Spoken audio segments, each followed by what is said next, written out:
大家好，我们今天来拜访的公司是欧莱雅，欧莱雅都非常的熟悉。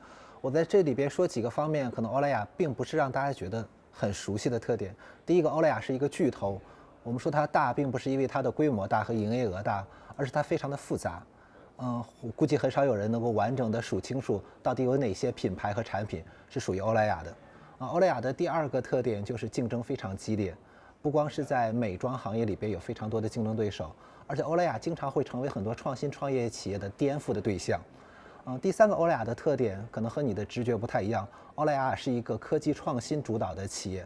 在2019年，欧莱雅宣称要让自己成为一个科技美妆企业。那么欧莱雅的创新很有特点，欧莱雅的创新来自于3个方面，一个是来自于本公司的自主的创新，比如说欧莱雅曾经研发过一款基于 AR 技术的彩妆试妆的应用，叫 L'Oreal Makeup Genius。那另外一部分的创新来自于和其他伙伴的协作，比如说欧莱雅在2019年与阿里巴巴集团推出了一款帮助年轻消费者来去了解自己皮肤痤疮状况，并且能够定制化解决方案的这么一款 App。那最后的话，欧莱雅还经常进行大量活跃的并购活动，比如说在2018年，欧莱雅并购了加拿大的科技公司 ModiFace。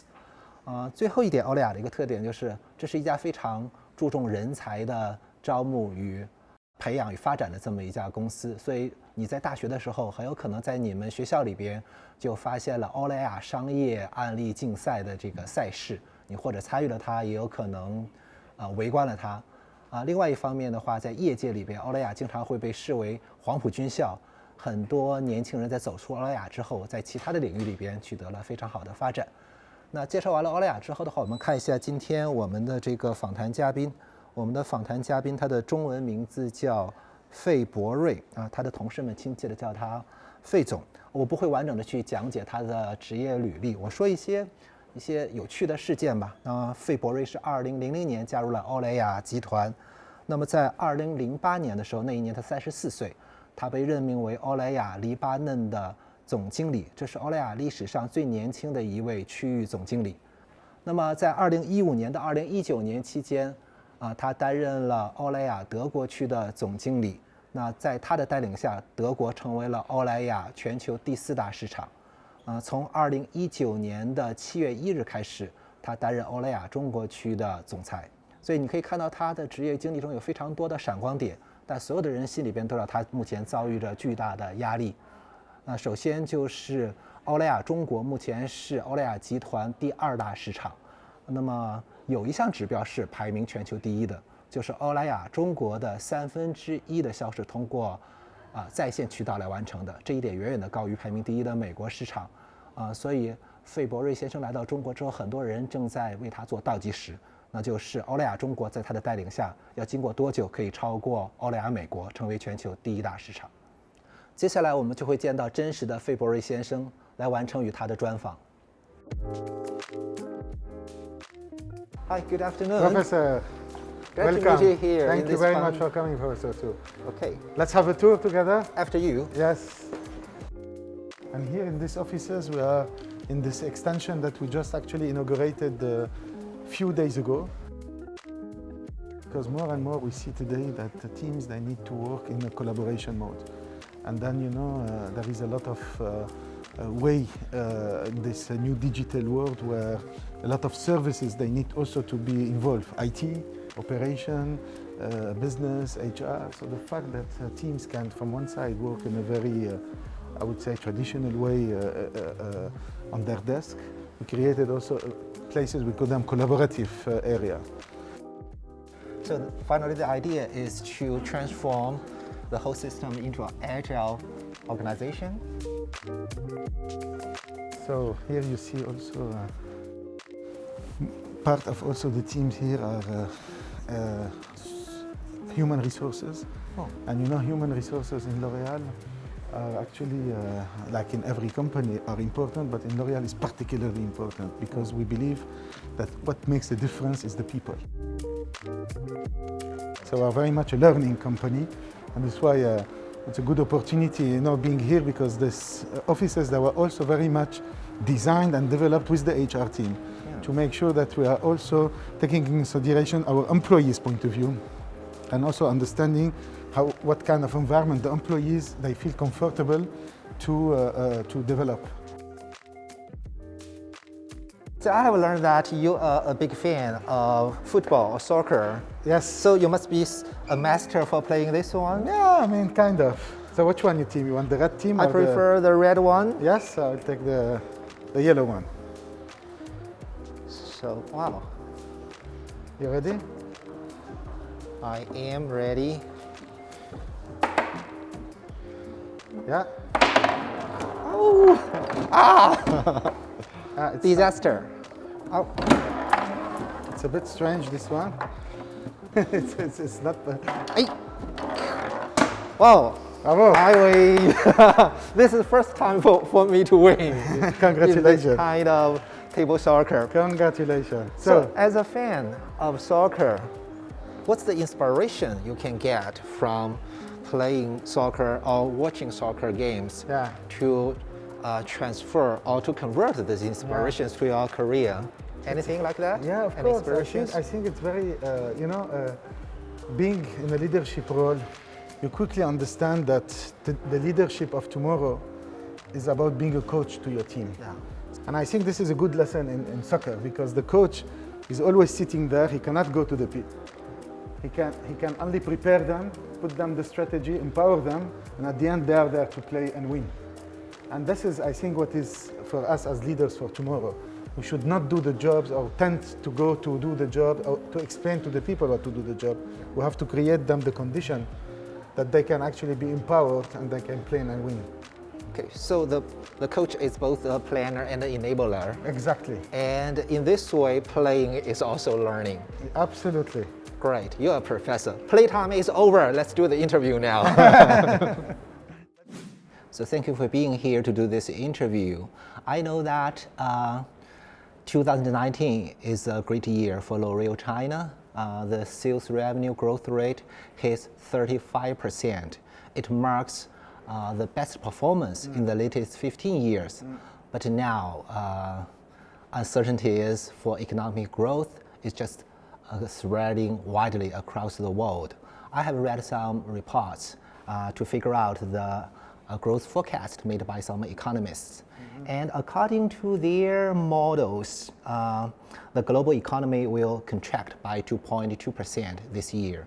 And among the G20, all countries but 3 will register a decline, a recession. So now, the economic forecast results is really miserable. And then this is the moment for the business leaders to struggle to safeguard business growth or to thrive at times of continued turbulence. So let's start with the broad topic, business growth. So theoretically, we know that if somebody is exploring the opportunity space for business growth, there are 2 dimensions, product and market. We can grow the business by focusing on existing products or new products. We can grow the business in the existing market or new market, so that 2 by 2, there are 4 possibilities. Absolutely. So this is the Stone Age model, and I'm quite interested in your approach. So what's your approach to grow the business for L'Oreal China, and is there any priority for the tools? So, first of all, we're in the beauty industry. And when we speak about beauty industry as L'Oreal, leading in the world and leading here in China, this industry, our mission is beauty for all. So we are here to provide the best of product, experience and services to all consumers in their infinite needs and aspiration. This is why within L'Oreal, we have big brands, existing brands, that have been here for years. And from the other side, we have also introduced new brands. And so in terms of brand approach, both have the role to play. Big brands are getting bigger. And big brands are getting bigger because they're also recruiting and pushing penetration. So to grow in a market, as you just mentioned, you could grow your existing business. But from the other side, you can also tap into new opportunities, which we call white spots. In China, for L'Oreal, we do both at the same time. Why we do both at the same time? Because the market beauty in China is still lower in terms of development versus the other markets. Yeah. So there is less sophisticated routine, yet it's growing very fast. And previously, when a Chinese consumer used to have 1 or 2 skin product usage, today it's more 4 or 5. When makeup was not a category very much developed, today the sophistication of the Chinese is pushing them to also use more product. So for us as a company, it gives this opportunity for our existing brands to keep growing and penetrating. And from the other side, we see that within the consumers, there is some tribes. There is some consumers, they look at very specific kind of product or services. This is where we have introduced recently a new brand. I take 2 examples, a 3CE Korean makeup brand, extremely inspired by a fashion house in Korea, which is giving a new inspiration and answering to a certain new needs or dreams of Chinese consumers when it comes to beauty and Korean inspiration in beauty and fashion. And this brand was introduced only a year ago, and today it's, even in these days, it's been growing extremely fast. So I don't want to say the secret, but the recipe of the success of L'Oréal in China, and in general L'Oréal, that we're extremely balanced. We have a balanced growth between what we call existing brand and new brand. We have also quite a good balance between growing into new products and pillar products. Yeah. We launch a lot of innovation, but yet our iconic product is still growing in the market. Genifique, for instance, is one of the, Genifique from Lancôme is the essence for the skincare. This was launched almost 10 years ago. Classic. So in the beauty industry, the players must keep innovating the products to introduce new products endlessly. Yeah. So at the end of the day, there must be a very complicated product portfolio. And then time after time, the Pareto principle work. So the Pareto principle goes like this. It's about the contribution for each product item to the sales revenue. And there is a saying, people are created equal, but products are not. So some product items, they make unequal, uneven contribution to the sales performance. So if we check the sales revenue distribution, the distribution curve must be skewed. A small number of brands or products, they contribute disproportionate sales revenue. So in daily vocabulary, we know 20-80 rule, that 20% of the products, they contribute 80% of the sales revenue, so that we may spare more resources for those star products. But now, in the digital era, we find that the distribution is even more extreme, so that we have the term killer products, 爆款 or 爆品. So just a small number of these products are due to the influence of social media, influencer marketing, they can go viral immediately overnight. So that I would like to know once again, your secret formula. Yes. What's your secret formula recipe to launch the killer products, or in other words, to ensure the hit rate of the killer products? Now, you're very right. I mean, innovation plays a big role, and particularly in the cosmetic industry, but in many other industries as well. But why I'm saying particularly in cosmetic industry, because beauty industry is not commodity. Beauty industry is a quest for beauty, is a quest for better quality, better results. So I think fundamentally, and this is also what we've been doing since more than 100 years, is that we've been always investing on the innovation in terms of quality, in terms of formula, in terms of true benefits. This is the beginning of everything. It's the alpha and omega of putting product into the market. And this product innovation has to be consumer-driven innovation. Means that we have to bring to the consumers a real better that's what they could expect. So you know, consumers, they always want better. Yeah. And the way to anticipate this expectation, but also to inspire them, is the recipe to have a true innovation.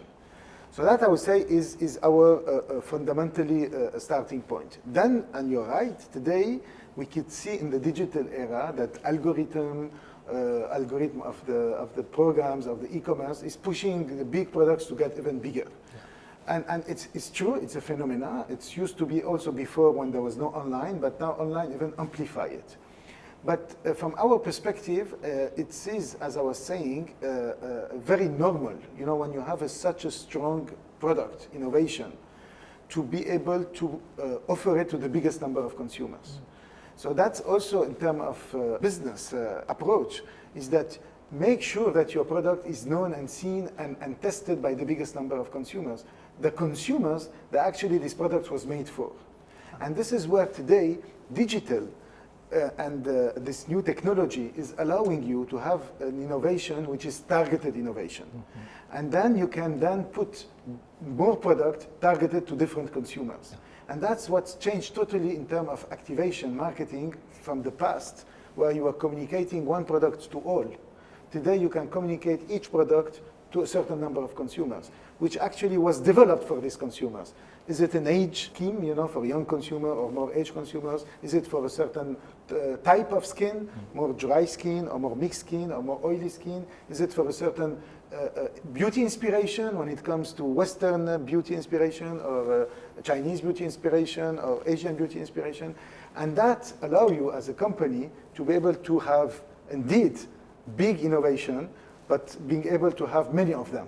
Yeah. And this is where today, L'Oréal has more than 30 brands, and each brand has a certain number of very big bow pins, as you call them, targeting different needs of the consumers.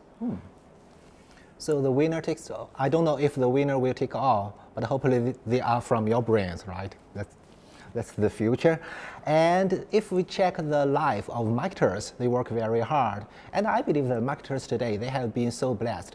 Every year, every quarter, they have the new gadgets to put into their toolkit. So just to name a few, AR, VR, AI, machine learning, algorithms, social media marketing, influencer marketing, Internet of Things. They have so many gadgets. So is it possible that since we have too many marketing tools in our hand, we have no idea which one may work best? For example, during the period of the pandemic, some CEOs, they themselves would like to play the role of a host for online video streaming to sell their products. So I have no idea if that kind of tactic perform well or disappointedly. So tell me, given so many tools in the toolkit of marketing, how would you prioritize them? How would you evaluate their performance in your company? So we almost now 10 years ago, our CEO, Jean-Paul Agon, in L'Oréal said, that digital will revolutionize the beauty. And at the time, digital was still early age to see what impact digital will have on beauty. But very early, we realized that digital and beauty is a perfect match, because digital can amplify beauty, can personalize beauty. That was a very strong belief. But also we had a second very important belief, is that it cannot be digital from one side and then marketing from the other side. We immediately blended marketing into digital. This is why we don't say it's a digital marketing strategy. We say it's doing marketing in a digital age. Yeah. And doing marketing at digital age is exactly what you described. It means that you need to assess all the tools that today allow you even to be more consumer-centric. So from a marketing perspective, what never changes is the consumers. Because as much as the behaviors of the consumers is adapting to this new technology, as much as the marketeer will be able to respond to that using these tools. And we have something in L'Oréal which is very strong, is this culture of test and learn. Because we don't know exactly what will be the ideal recipe, but we always encourage our teams to test and learn. And if they don't test, they cannot learn. And if we don't give them the risk also to fail, and to give them the environment that it's okay to fail, as much as we have learnings that we can build on. And this is where we've been as a company very much adapting to all these new tools. And today, I would say that you take a marketeer in L'Oréal, but yes, there is a very complex tools around, but we are very much able today to find the right recipe depending on the category, depending on product, depending if it's an innovation, to really answer always and engage always with the consumers. Great, I love this idea, test and learn. I'll put it in academic terms, that is experimentation. Yes. So that by doing those experiments, we can finally be both inclusive and selective while we are thinking about the validity of all of the options in our hand. So far we have talked about the business growth opportunities along the market dimension and also along the product dimension. But some forward-looking companies, they would like to revolutionize their business model. I have some examples. Some companies, they have redefined the revenue model, the revenue streams. For example, Amazon, a couple of years ago, Amazon introduced the paid membership program known as Amazon Prime, just like the Netflix model. And since 2019, Apple generated more sales revenue from providing services like iCloud, more than selling products. So in this regard, what's your vision for the revenue streams of L'Oreal in the future? Yes. Now, again, as I said, we sell products, but beauty is not only about product. Yeah. Beauty is about experience, is about services. So we always believe that beauty is beyond a product. And you know, L'Oreal, when we started as a company, we started selling product to hairdresser, but the hairdresser that was selling results and services to consumers. Yeah. So, you know, we have one of our division which is called the professional product division, where we are very much into selling services and not only product. But what today will very much change, and as you mentioned, in some companies they change their business model, is also in L'Oreal we're also evolving, because we, for the first time, you know, we purchased a tech company called Modiface. You know that the story of L'Oreal for years was always to acquire brands and have the huge portfolio of brands. But 2 years ago, for the first time, and last year it was announced, and we used it around the world, and including here in China, we acquire a Modiface. And acquiring Modiface, we're not acquiring a product, we're acquiring an experience, we're acquiring a service, a personalized service. And we very much believe that this will be the future. Yeah. This is why this new transformation that L'Oreal is today championing, we call it the beauty tech transformation. Beauty is the brand, is the service, the experience, and tech is the technology. And how technology can enable beauty to be more personalized, how technology can enable beauty to be more precise when it comes to consumer target, how also technology can empower beauty to be even more consumer-centric. And this is a bit how we are now moving as a company to continue with our fundamental, you know, the research, the innovation, the marketing, but using technology to even offer more than just product to our consumers. I'm looking forward to the days that we not only buy products from L'Oreal, and also some innovative buyers, they may subscribe to the service. So far we focus on revenue stream model, but if we expand our horizon, we know that in recent years, one of the most prominent business model innovation is the platform economy. We can say that we're doing business in a two-sided market or multi-sided market. So in the business landscape of L'Oreal, is the platform model a desirable option? If this is the case, what are the key resources, key competencies ready here in L'Oreal to enable L'Oreal to play a key role in this platform model? That is, L'Oreal will turn out to be a hub in a complete business system. So, you know, part of my, the strategy that I presented, you know, in beginning of the year to give the perspective of the incoming 10 years, you know, I described this strategy under how we will move from a big company to a huge company, and how we'll have a huge destiny and a huge role here in China. And out of the huge, there was, of course, this new horizon, which is the H of huge, and this role of China to the world and the role of the world to China. There was also the U, which is you as empowering and co-creating with our consumers and employees. And then there was the J, which is the healthy and sustainable growth of the future. And then there was the E. And the E is exactly the ecosystem. We very much believe that the ecosystem that China is offering is unique. And for a beauty company that wants to champion the beauty tech, this platform economy that you describe is exactly what we believe in L'Oreal that we need to accelerate in the coming years, is this opening up to this ecosystem and partnering with the ecosystem. So the ecosystem, obviously we have always an internal ecosystem, which is definitely all our functions when it comes to R&I, when it comes to operation, when it comes to marketing, when it comes to digital. This is the internal ones. But this is quite important, because breaking the silo internally is the first key to open the company to external. And then, of course, opening up the company to external is being able to partner with startup. It's to be able to partner with our partners. Is also to have a different way that we can also enable, you know, the beauty when it comes to services or when it comes to experiences on the retail side, on the O+O side.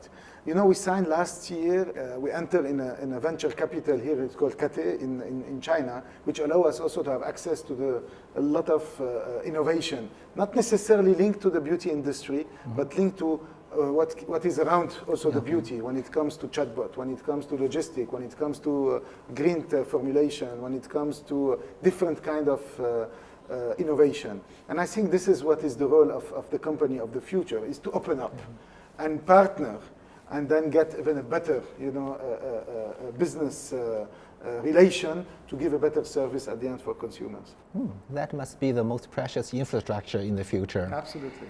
Okay, now let's step back a little bit to the classic thinking. On our path to this greenhouse, you have highlighted the importance of one keyword, that is customer-centric or customer centricity. Yes.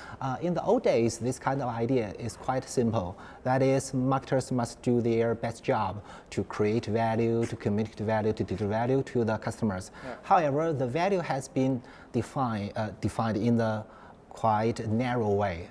We just focus on functional value, experiential value, self-expressive value, and economic value. But nowadays, if you check the mindset of the Chinese consumers, especially those from the younger generation, their horizon is broader. They not only focus on their self-interest, they are also driven by the social values. For example, animal rights, endangered species, fair development, climate change, and some other topics like historical and cultural heritage conservation. So you know that some beauty brands, they introduce co-branding efforts together with the Forbidden City, and the young consumers, they get so excited about it. So we are moving from the individual value to social value. So in this regard, what kind of actions have you taken? So you're very right, and you know, it's consumers are telling us this, but also our employees are telling us this. You know, when I sit and I have the opportunity to sit with our young employees that are joining the company, they have also different set of value when it comes to the contribution that they can do. They all want to change the world, and they want also to have the means and the power that to allow them to change the world. And in L'Oréal, we very much believe as well that part of our value, our set of value, is also to do the actions for a better world. And this is where we have done in the past many initiatives. One of them is a global program called Sharing Beauty with All, where we had took commitment toward, of course, the environment. When it comes to our promises, where you know, this last year China was the first country of all L'Oréal subsidiaries. The first country was on all our sites we've been carbon neutral. Yes, this is something very important. This is a very important step towards the protection of the environment, but it's not enough. As you said, we have even to go further, because consumers today expect even further action from us. And we went further. You know, we decided, for instance, to have a green parcels project, because we know that young consumers, they like to shop a lot online. But we know that today there was a lot of plastic used to do the boxes. So we decided to switch all our parcels for the selective division into green parcels, so there is no usage of plastic, everything is recyclable. And that's, it was a commitment, and you know, when we started 2 years ago, we did 1 or 2 million. Last year we reached more than 10 million of green parcels that have been delivered. And the people are very much proud when they see that they could do concrete action actually to contribute for a better world. And then we are still moving ahead, because now I think this Sharing Beauty with All is becoming for us a new philosophy.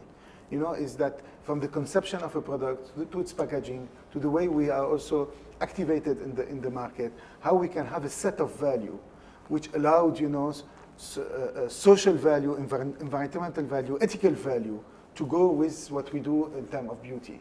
And this is what we address it as well as how L'Oréal could create this landscape at what we call a good consumption. Because a good consumption is when consumers, they also, when they consume, they can do a good for the environment, they can do good for the society. And then also they raise expectation toward enterprises like us to push us to even go further. Yeah.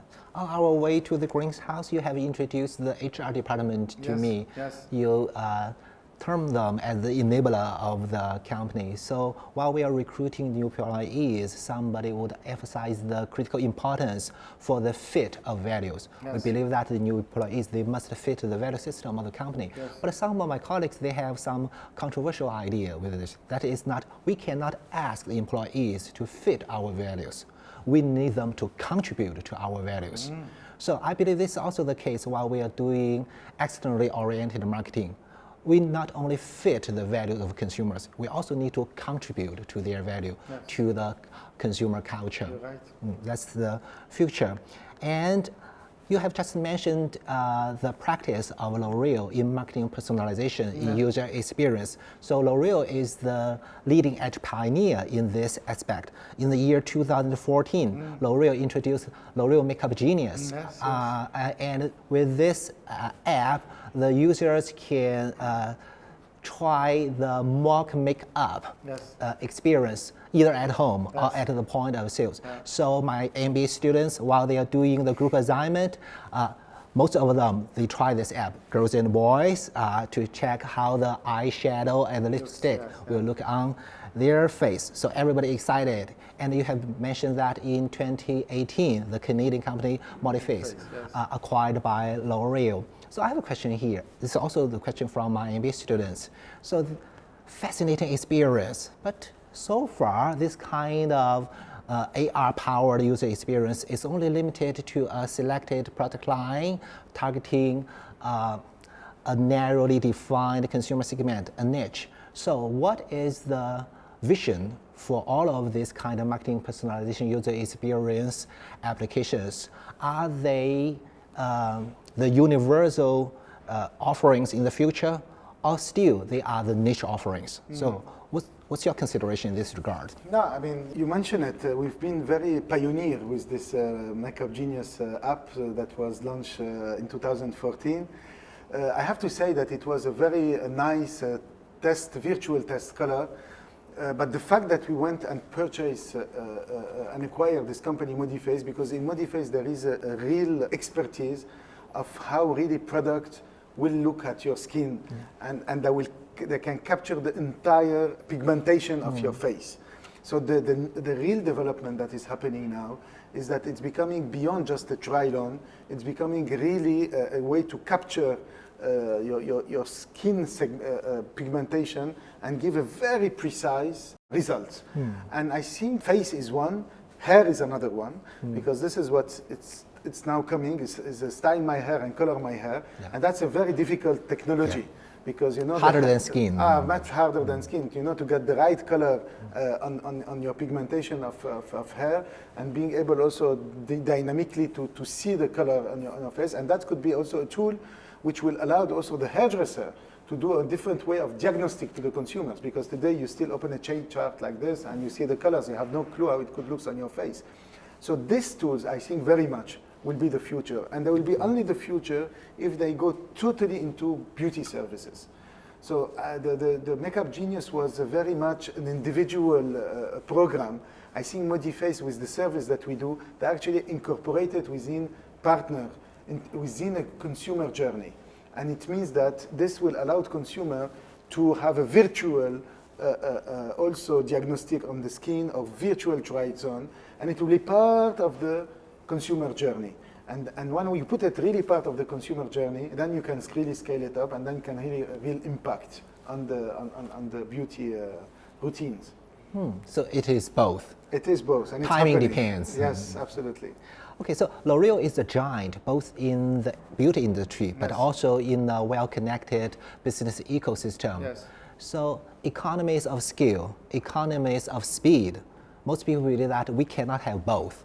But I believe that you want both. Yes. So how can you solve the conflicts between speed and the scale in this company? Yeah. But as I said from our origin, L'Oreal is a very much entrepreneurial company. So we used to say until today that we are like a big company, but with a startup mentality. We're a leader, but with a challenger spirit. Yeah. And I think this is always very much lived every day. So we are not, we are using the size of the company to give us the means to experience and to test and learn, as I was saying before, a lot of things. And we value this in our spirits of working. Lately we've been internally rewriting a bit the spirits and the culture of the company. And part of the keywords that we are always talking to our talent, we're saying, it's all about being able to test and learn is the new consumer satisfaction. It's also very important to empower people, because when people feel empowered, they can actually have a risk, and they need to feel trusted as well, and to dare. And honestly, in the world of today, if you don't dare, you don't get. So to be able to push a bit, as you said, to discover, you need to feel trusted and empowered. And that's a bit also one of our secret recipes in L'Oréal, that every one of us believe that L'Oréal is his own company. So, and that's, I think, it's a wonderful spirit, because it pushes you to be entrepreneur, it pushes you to feel empowered, it pushes you to be trusted, and at the same time, we are a big family.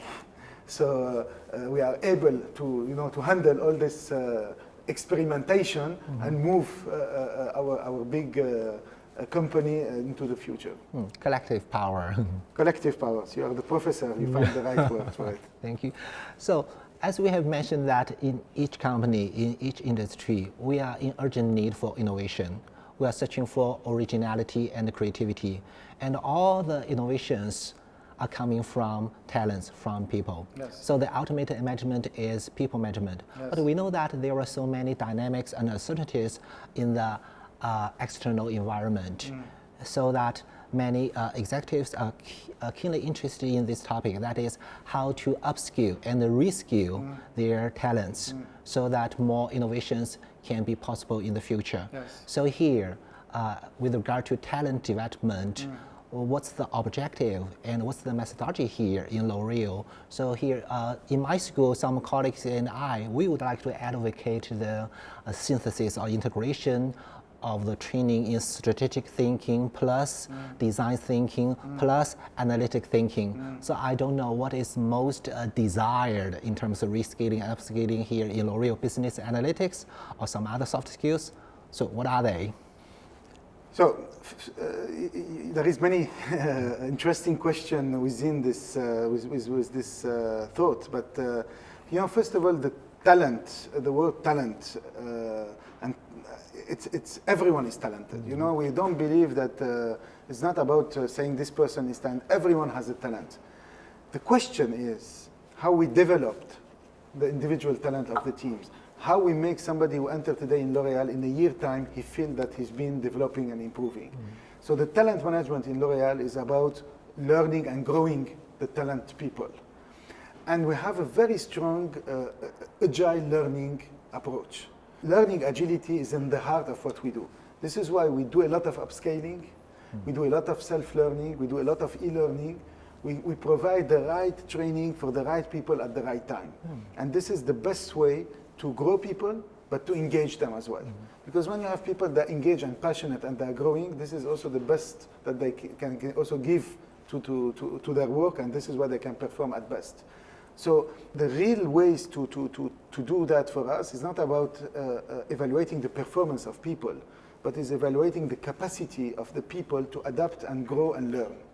And if they have this capacity of doing that, which we call the learning agility, then these people will have also a great future in the company. And today I'm very happy to tell you that in L'Oréal China, I came here a year ago and I discovered such a talented team.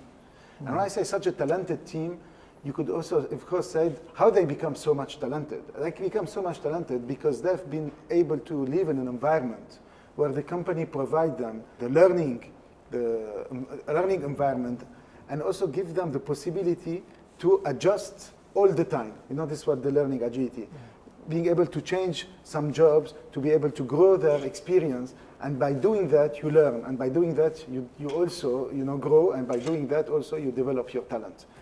That's a bit a third secret recipe I'm telling you about L'Oréal. We love to develop people, we believe in people, and we take risk to put sometimes young people on big jobs. and we take sometimes risks to take people from job to job because we believe in the capacity of people to learn in a very agile environment. Great. We have talked about so many topics, innovation, people management. So my final question is not about crisis management, it's about change management. Yes. So in recent months, our life and our work has been changed a lot, completely. And so far we have no idea how enduring and devastating the economic slump will be. But some people would like to make forecast. They believe that some changes in our life and work will just fade away. They are just short-term fads. But some other changes will turn out to be the new normal. So what is the new normal? Some of my academic colleagues, they have theories in their brain. For example, they believe that the consumer's motivation system will go through a mind shift. They have a theory known as regulatory focus theory. According to this theory, while people are buying and consuming, they have two motivations. The first motive is known as promotion focus. That is the motive to approach the ideal state. The other motive is prevention focus. That is to avoid the undesired state. So that two motives, promotion focus to approach, prevention focus to avoid. So if economy is boosting, so people are more likely to be driven by the promotion focus to approach the ideal. But now, economic recession, their mind shift take place, and then this shift their mindset to prevention focus. So my colleague's prediction is that, that's the new normal. People are less promotion focus dominant. They will follow a more prevention focus dominant shopping habit. So this is my question. On our way to the new normal, what are the trends or mega trends reshaping the business landscape that you would like to highlight, share with us? And in the new normal, what's your hope, what's your fear? And how can we get prepared for the so-called new normal? No, I think, the new normal is, as you said, of course, this past 2 months and this epidemic, things will come back to a certain stage, and you call it new normal. It could be a new reality. There will be an impact, of course, from consumer behaviors, and this is something very normal. Then again, I can speak about beauty because this is my domain. I think beauty has a big role to play, and we've seen it in many occasions. When there was a crisis, financial crisis in 2008, we call it the lipstick effect. Yeah. It means that more the crisis were there and more lipstick was growing. We saw also when there was the epidemic of the SARS, there was a V shape, it went down and then it went up and even stronger. And why is that? Is that beauty is not a commodity. Beauty is a quest for something better. And when it comes, for instance, skincare as a category, people take care about their skin because they believe that a beautiful skin is also beautiful from inside. So there is also willingness of the people to also take care of themselves. But they will look at products that are safe. They will look at products that are efficient. They will look at products in a more rational way. And this is where it's things that we might change. This is why, as brands, we have also to adapt, to communicate to the consumers about the benefits of our products, about the efficacy of our product, about the commitment of our product, and about the formulation of our product, to echo this moment where they are coming back to consumption, but they have a new probably desire or a new expectation when it comes to this consumption. So this is one side. From the other side, I also see in this moment emerging of new opportunity. And talking about new opportunity, because consumption will want to see probably also new innovation, which could address what they're looking at. Or it could be also new brands which talk to them differently, because they want to get out of this period and discover something new. But we saw also new ways of marketing, new ways of retail. The O+O will probably become a new reality in this market. This new opportunity is, of course, for L'Oréal, also as being always, ahead of our curve, a very good opportunity for us to build capability and being able to surf on these new opportunities. And we've been like this, we've been adapting all our business models for years. This is why today we're number one in China, is because we adapt always our business model. So the mindset of adaptation is always there. The willingness is there. the consumer centricity is there, and if you have all these three, you need one more thing is the people and the talent to all read this kind of changes. But when you see this kind of changes happening, but then you can very fast way respond to them. So when you tell me what are my fears, the fears is probably to imagine that everything will come like before, because it will not come like before, but it will not be worse. It can only be better for the people that they will be able to read that how things are moving in a better way and respond to this better. So I see honestly a lot of opportunities. I'm very confident by the China market. I'm very confident by the Chinese consumers. I'm very confident with my Chinese teams here in L'Oréal China, and also very confident on this beauty industry, because beauty is also to build a better world, and we have a role to play into that. Great. So I have learned that anyway, we cannot predict what finally the new normal turn out to be, but we have to get ready by developing the adaptive rationality in our organization. Absolutely. And personally, I hope that this kind of interview and learning can be the new normal for me and for my colleagues. Thank you for your time. 大家已经看到了我们今天所做的这样一场访谈，我们最大的一个主题就是增长，如何保证增长和促进商业的增长。我们分享了很多的观点，包括如何进行产品方面的创新，如何更好的服务市场，包括如何的去发展我们的人员。那么这里边让我印象非常深刻的一点就是费伯瑞先生提到的一个短语 test and learn， 通过测试来进行学习。但如果你在商学院混过的话，你会知道我们有另外的一个词叫做 experiment or experimentation， 要做实验。所以简单的来说的话，到底我们如何获得增长？那么有两种想法，第一个就是 we need big idea， 我们需要更加大的一些想法。我相信很多人去看所谓的访谈节目，就是摩拳擦掌的打算去听一个崭新的能够碾压一切的一个新的 idea， 你真的能够找到吗？就算这样的一个大的想法在他的公司取得了巨大的成功，你怎么能够确信到你的公司来就不是毒药呢？那么这样的一套想法被很多人更新了，说我们可能靠 big idea 大的想法并不能够获得增长的机会。那我们下个想法就是获得 big data， 我们要找大的数据。那说到数据的话，很多人会把它类比为一辆车里边所具有的燃料和燃油。那数据越多越完善的话，就相当于一辆车里边有更多的燃料可以驱动它。但这本身并不足以让一辆车行驶得快，行驶得远。还有另外的一个要素，那就是你的发动机到底有多么的强大，这是我们说的你的分析能力，你的算法 analytics or algorithm。那么现在确实有一些企业拥抱了这样一条想法，靠大的数据，靠算法，靠人工智能，靠机器学习来推动了企业的增长。但是有一点，那就是不能够把这种大的数据以及分析本身作为一种魔法，认为因此你就能够得到最佳的实践 best practice。所以无论是 big idea 还是 big data， 无论是大的想法大的数据，人们总是认为说我很快就能够找到最佳实践，是不是最佳实践只有事后才会知道。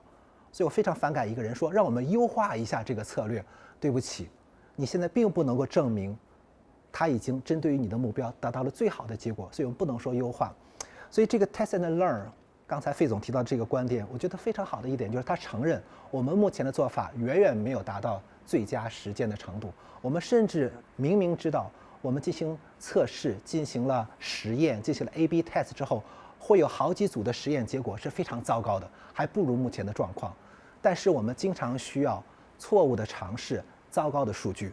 打一个比方，所有熟悉这个数据模型的人都会知道怎么做一个优化呢？你的横轴 x 轴，纵轴 y 轴，你需要靠一堆数据点来能够拟合出来一条直线。那假如说你做得非常的好，这个纵轴是你要的那个 KPI， 你的点都在这个地方，那所有这个点都在这个高的这个位置，最后你能不能拟合出来一条线呢？你是拟合不出来的，因为这是一团圆球，有了这个圆球里边你是拟合不出来任何一条线的。但如果你有非常坏的数据，坏的数据在这个角落上，那就很好了。好的数据在这儿，坏的数据在这儿，你才能够拟合出来一条线，说啊，看来在这个地方的话，这个ROI 或者这个回归系数有多么的强。所以 test and learn 它其实代表了一种思想。第一个就是很多的数据并不一定需要 big 才能解决问题。第二个 big data 经常给我们一种习惯和惰性，那就是寻找已经有的数据，无论是公司内还是公司外的。而 test and learn 或者说实验的思想，它告诉我们说，你为什么不结合你的商业决策的目标去创造数据，在小规模去创造出来直接符合你商业决策需要的那些数据？而且它还让我们有机会能够创造出来坏数据 （bad data）。